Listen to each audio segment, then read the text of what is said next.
Assalamualaikum warahmatullahi wabarakatuh. Perkenalkan, nama saya Jiana Bilahina Putri dengan NIM 11121000071.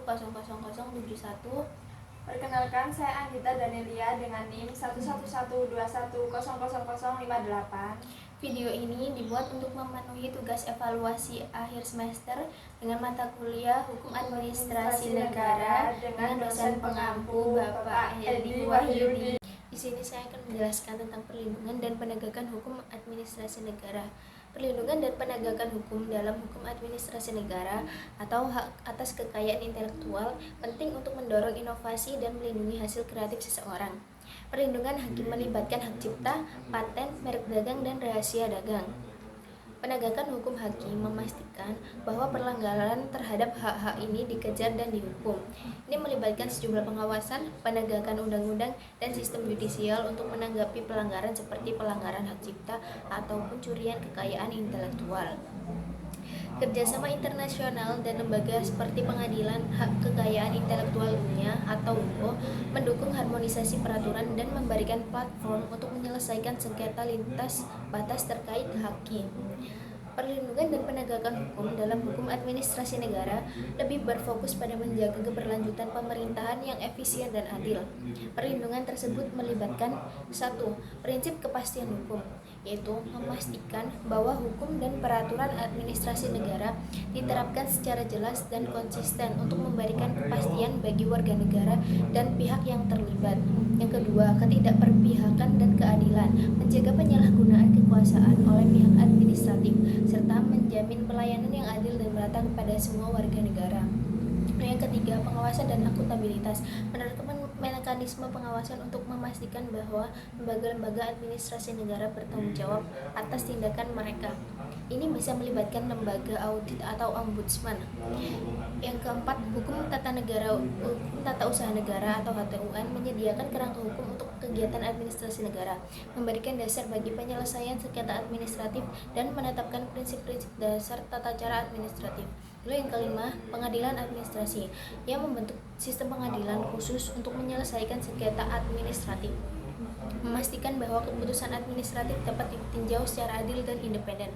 Lalu yang keenam, penggunaan hukum dan sanksi, menggunakan sanksi hukum untuk mencegah pelanggaran hukum administrasi dan memastikan kepatuhan terhadap peraturan.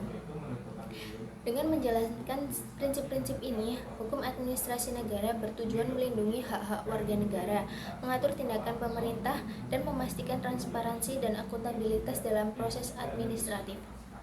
Proses penyusunan legal drafting dalam hukum administrasi negara melibatkan beberapa tahap yang cermat untuk memastikan kejelasan, kepastian, dan efektivitas peraturan.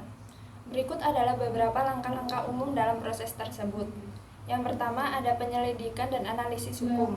Tahap awal melibatkan penelitian menyeluruh terkait isu hukum atau regulasi yang hendak diatur. Hal ini mencakup pengumpulan informasi, analisis kasus hukum terkait, dan juga pemahaman mendalam terhadap konteks hukum yang bersangkutan. Lalu yang kedua, ada penentuan tujuan dan sasaran. Untuk menentukan tujuan dan sasaran hukum administrasi yang akan diatur oleh peraturan tersebut, ini dapat melibatkan identifikasi masalah atau kebutuhan khusus yang perlu diatasi. Yang ketiga, ada penyusunan naskah hukum. Penyusunan draft hukum administrasi dilakukan dengan memperhatikan ketentuan-ketentuan yang relevan, struktur hukum, dan juga pemilihan kata-kata yang tepat untuk menghindari ambiguitas. Bahasa yang digunakan harus jelas dan sesuai dengan norma-norma hukum. Lalu yang keempat, ada konsultasi publik. Proses konsultasi publik dilakukan untuk mendapatkan masukan dari pihak-pihak yang terpengaruh atau berkepentingan. Hal ini memastikan bahwa peraturan yang dihasilkan mencerminkan berbagai perspektif dan kebutuhan masyarakat. Lalu yang kelima, ada evaluasi dampak hukum. Mengevaluasi potensi dampak hukum dari peraturan yang diusulkan, termasuk implikasi terhadap hak-hak individu, keadilan, dan konsistensi dengan peraturan yang sudah ada. Lalu yang keenam, ada revisi dan perbaikan. Ini untuk meninjau kembali draft hukum berdasarkan umpan balik dari konsultasi publik dan hasil evaluasi dampak hukum. Proses revisi ini bertujuan untuk meningkatkan kejelasan dan efektivitas peraturan. Yang ketujuh ada pengesahan dan implementasi. Setelah draft hukum dinyatakan memadai, proses pengesahan dilakukan sesuai dengan prosedur hukum yang berlaku. Setelah itu peraturan tersebut siap untuk diimplementasikan. Proses ini untuk memastikan bahwa peraturan yang dihasilkan adalah instrumen hukum yang baik, dapat dipahami, dan sesuai dengan tujuan hukum administrasi negara. Selain itu, transparansi dan partisipasi publik menjadi elemen penting dalam memastikan legitimasi dan penerimaan terhadap peraturan tersebut. Pengawasan dan peradilan administrasi negara memiliki peran penting dalam memastikan keseimbangan kekuasaan, keadilan, dan akuntabilitas dalam pelaksanaan kebijakan pemerintahan. Berikut adalah penjelasan singkat mengenai keduanya. 1. Pengawasan administrasi negara internal dilakukan oleh lembaga atau unit pengawasan internal di dalam pemerintahan untuk memastikan bahwa kebijakan dan keputusan yang diambil sesuai dengan hukum dan prosedur yang berlaku. Lalu yang eksternal melibatkan mekanisme eksternal seperti ombudsman atau lembaga audit yang independen untuk mengawasi tindakan pemerintahan, menilai kepatuhan terhadap hukum, dan menanggapi keluhan masyarakat terkait administrasi negara. Yang kedua ada peradilan administrasi negara. Pengadilan administrasi membentuk sistem pengadilan yang khusus menangani sengketa administratif antara pemerintah dan individu atau entitas hukum. Pengadilan ini berfungsi sebagai forum independen untuk menilai keabsahan keputusan administratif.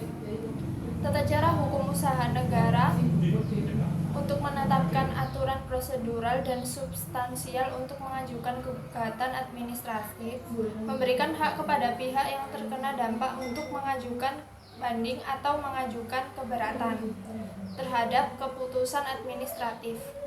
Peradilan administrasi negara mendukung prinsip-prinsip hukum dan keadilan dengan memberikan warga negara akses ke mekanisme hukum yang merinci tata cara penyelesaian sengketa terkait tindakan administratif.